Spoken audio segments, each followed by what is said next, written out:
সেই ব্যক্তির নাম দেখেছে তার বাবা মা হয়তো শখ করে। তারেক রহমানের ব্যক্তিত্বের এই উদাহরণটি দেখলে মুগ্ধ হবেন যে কেউ, সাথে কিছুটা মজাও পাবেন হয়তো কেউ কেউ। যখন আমি ওই ব্যক্তির কথা যেই না বলেছি, সবাই একটা আশ্চর্য রকম শব্দ করা শুরু করেছে। সেই ব্যক্তি যে আপনারা যারা তরুণ প্রজন্মের ভোটার তাদেরকে বলছি, তারেক রহমানের নিষিদ্ধ ভাষণ আপনাদের এই দেশপ্রেম গণতন্ত্রকামী জনগণকে অনুপ্রেরণা জুগিয়েছে। 2014 সালের পর থেকে, অর্থাৎ 2015 সালের 7 জানুয়ারি থেকে শেখ হাসিনার পুরো শাসন আমল তারেক রহমানের বক্তব্য, বিবৃতি প্রচারের উপর নিষেধাজ্ঞা দেওয়া হয়েছিল। তারা চেষ্টা করেছিল আমার কথা বন্ধ করে রাখতে।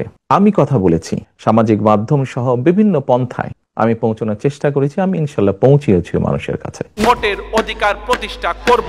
আর এই জন্যই প্রশ্ন উঠেছে, তারেক রহমানের সেই ভাষণগুলোতে কি এমন ছিল? প্রতিপক্ষ রাজনৈতিক দলের যে নেতা তারেক রহমান সম্পর্কে লাগাতার যা তা বলেছেন, মিথ্যাচার, অপপ্রচার, হুমকি ধমকি এমন কিছু নেই যা করেননি। সেই নেতার বক্তব্যের সমালোচনা করার ভাষা যে এমনও হতে পারে, সেটি তারেক রহমানের কাছে শিখতে ক্ষতি তো নেই। কয়েকদিন আগেই এই আওয়ামী লীগ নামক যে সন্ত্রাসী দলটি, এই দলটির একটি মহাসচিব আছে। মহাসচিবের আজকে আমার সকালবেলায় আমি দেশে, লন্ডনের সকাল, বাংলাদেশে সেই সময় বিকালবেলায় নোয়াখালীতে বিএনপির ইফতার মাহফিল, নোয়াখালী জেলা বিএনপির ইফতার মাহফিলে গিয়েছিলাম আমি। তো সেখানে ওই একই কথা বলেছি।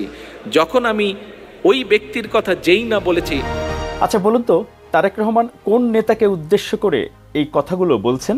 উত্তর দেওয়ার আগে এ প্রসঙ্গে তারেক রহমানের পুরো বক্তব্য দেখে নেই। যখন আমি ওই ব্যক্তির কথা যেই না বলেছি, সবাই একটা আশ্চর্য রকম শব্দ করা শুরু করেছে।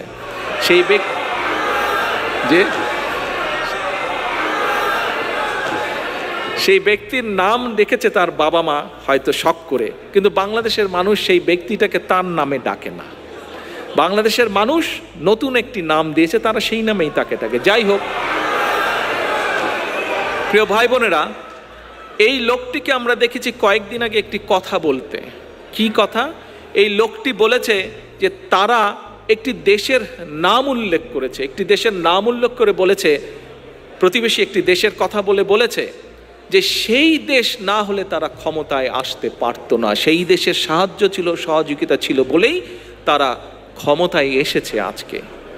প্রিয় ভাই বোনেরা, এই ঘটনা একবার না। বিএনপির নেতাকর্মীদের আত্মত্যাগ ও আন্দোলন সংগ্রামে কর্মীদের অবদান সবসময় কৃতজ্ঞতার সাথে স্মরণ করেন তারেক রহমান। গণতন্ত্র মুক্তির এই আন্দোলন করতে গিয়ে আজ খালেদা জিয়া বন্দী। শুধু খালেদা জিয়াই বন্দী না, আজ বন্দী গণতন্ত্রের মুক্তির এই আন্দোলনে আজ বন্দী আমার হাজার হাজার কর্মী ভাইয়েরা। বিএনপি ভারপ্রাপ্ত চেয়ারম্যান তারেক রহমানের রাজনীতিতে তার নেতৃত্বে আরেকটি বৈশিষ্ট্য রয়েছে। তারেক রহমান কখনো আমিত্বে বিশ্বাসী নন। আমি করেছি, আমারই অবদান, এটি তারেক রহমান কখনো বলেন না। কিন্তু একটি বিষয়ে তারেক রহমান আমার এই শব্দটি ব্যবহার করেন খুব জোরালোভাবে। কখন জানেন? যখন তারেক রহমান বলেন আমার কর্মীরা রাজপথে জীবন দিচ্ছে, আমার কর্মীরা মামলা হামলা খাচ্ছে, আমার কর্মীরা গুম হচ্ছে, পঙ্গু হচ্ছে, অন্ধ হচ্ছে, আমার কর্মীরা তবুও গণতন্ত্রের জন্য সংগ্রাম করে যাচ্ছে। আমার হাজার হাজার কর্মী ভাইয়েরা, আমার শত শত নেতাকর্মী গুম ও খুনের শিকার, আমার লক্ষ লক্ষ নেতাকর্মী গায়েবী মামলা ও নির্যাতনের শিকার। তারপরেও এই দলের নেতাকর্মীরাই রাজপথে আছে। এই দলের নেতাকর্মীরা তারপরেও গণতন্ত্র উদ্ধারের যুদ্ধ থেকে পিছনে ফিরে আসেনি।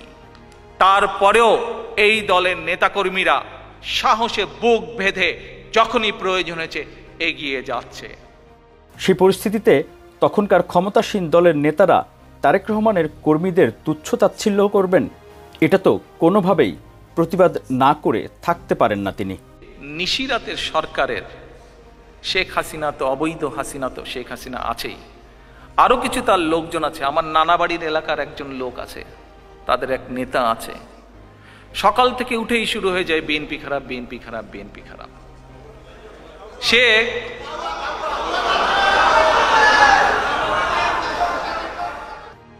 কিন্তু ক্ষুব্ধ প্রতিক্রিয়াও যে এমন হতে পারে তা হয়তো প্রথমবার দেখছেন অনেকে।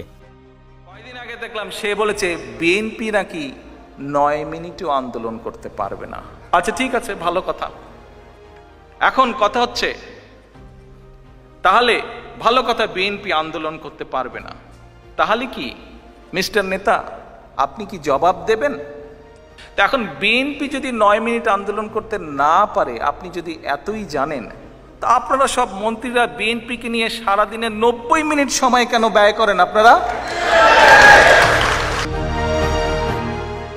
দেশবাসী ও সাধারণ কর্মীদের প্রতি তারেক রহমানের এই ভালোবাসা ও দরদ শেখ হাসিনা সরকারের সময় গণমাধ্যমে প্রচার ও প্রকাশ করতে দেয়া হয়নি, তাই স্বাভাবিকভাবে পৌঁছায়নি সারা দেশের মানুষের কাছে তারেক রহমানের বার্তা। তবুও তারেক রহমান চেষ্টা করেছেন বিকল্প উপায়ে, ভিন্ন মাধ্যমে নেতাকর্মী ও দেশবাসীর কাছে পৌঁছাতে। তা তো নিশ্চয়ই সহজ পথ নয়। রাজনৈতিক প্রতিপক্ষের বক্তব্যের নিন্দা জানানো, সমালোচনা করা বা প্রতিবাদ জানাতে যে শুধু গালিগালাজি করতে হয়, চিল্লাচিল্লি করতে হয় তা নয়। মার্জিত ভাষায় নাম উল্লেখ না করেও, ব্যক্তিগত আক্রমণ না করে উচিত জবাবও দেওয়া যায়। তারেক রহমানের নেতৃত্ব ও ব্যক্তিত্বের এই বৈশিষ্ট্যগুলো ব্যক্তি জীবনেও যে অনুকরণীয় হতে পারে তাতে কোনো সন্দেহ নেই। যে দূরে বসে সমালোচনা করা সহজ ব্যাপার, রাজপথের থেকে প্রতিবাদ করা অনেক কঠিন ব্যাপার। যেই কঠিন কাজটি আমার নেতা কর্মীরা সাহসের সাথে করে যাচ্ছেন।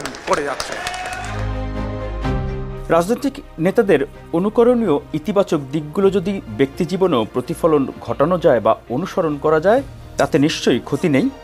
বিএনপি দেশের স্বার্থে, মানুষের অধিকার রক্ষার্থে একমাত্র দল, যার কোনো বিকল্প নেই। মিরাজ হোসেন গাজী, ঢাকা। শত অত্যাচারেও বিএনপির নেতাকর্মীরা আজ ঐক্যবদ্ধ।